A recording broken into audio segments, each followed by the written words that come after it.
केंद्रात आणि राज्यात महायुतीचं सरकार सत्तेवर आहे, त्यामुळे जयसिंगपूर नगरपालिकेची निवडणूक ही महायुतीसोबतच राजर्षी शाहू विकास आघाडीच्या माध्यमातून लढवली जाणार आहे, अशी घोषणा आमदार राजेंद्र पाटील यड्रावकर यांनी केली।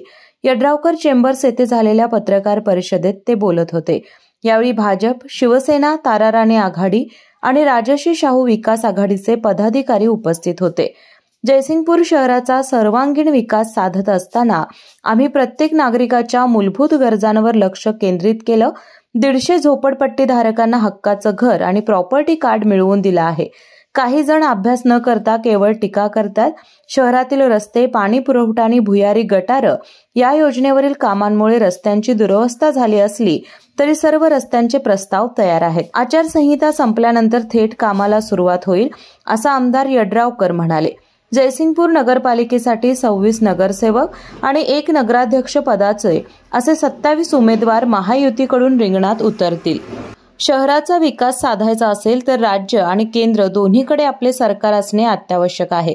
त्यामुळेच मोठ्या प्रमाणात निधी शहराकडे आणता येतो, असंही ते म्हणाले।